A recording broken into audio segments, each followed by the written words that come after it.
Assalamualaikum warahmatullahi wabarakatuh.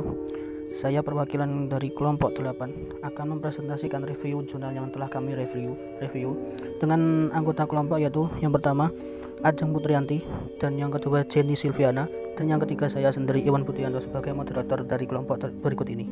Berikut adalah abstrak yang ada di jurnal kami, yaitu penelitian ini bertujuan untuk menganalisis dampak corporate social responsibility atau CSR berbasis seni budaya lokal terhadap pemberdayaan perempuan dengan studi kasus pada PT Batik Indah Indonesia dan The Body Shop.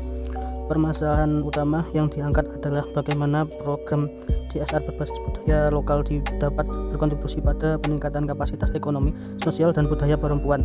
Metode penelitian yang digunakan adalah studi literatur dengan mengumpulkan dan menganalisis data dari berbagai sumber sekunder seperti jurnal, laporan perusahaan, dan artikel terkait. Selanjutnya yaitu latar belakang. Dalam konteks ini, program Corporate Social Responsibility atau CSR berbasis seni budaya lokal muncul sebagai pendekatan yang menjanjikan.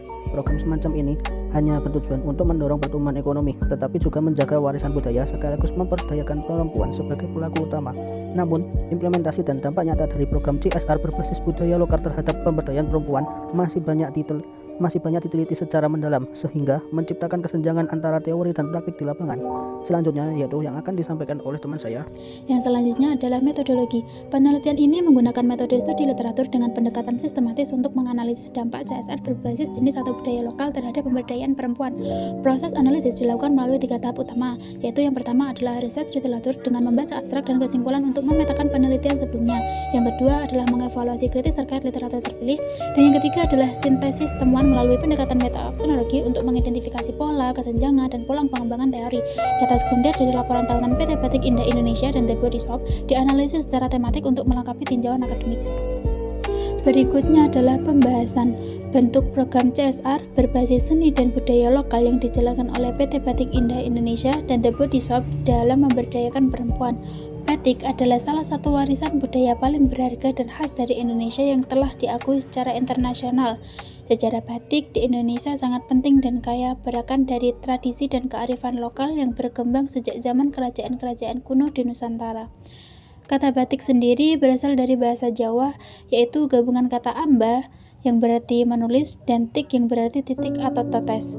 Batik secara harfiah berarti menulis titik yang merujuk pada teknik pembuatan batik dengan menorehkan lilin malam pada kain secara detail dan berulang untuk membentuk motif tertentu.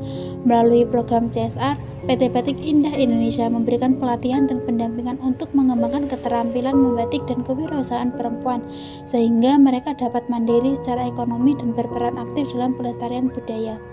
PT Batik Indah Indonesia merupakan salah satu perusahaan yang mengintegrasikan program CSR dengan pelestarian seni dan budaya lokal, khususnya batik sebagai media pemberdayaan perempuan. Kemudian yakni kesimpulan, CSR berbasis seni budaya lokal efektif meningkatkan ekonomi, sosial, dan budaya perempuan. PT Batik Indah Indonesia berhasil menjaga nilai budaya sambil meningkatkan pendapatan perempuan lokal.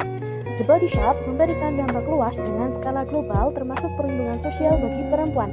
Keduanya mengalami pendekatan yang saling melengkapi dan dapat menjadi modal awal dalam pemberdayaan perempuan yang berkelanjutan. Tentunya juga tidak luput dari kelebihan dan juga kekurangan. Kelebihannya yakni yang pertama, analisis komparatif antara perusahaan lokal dan global.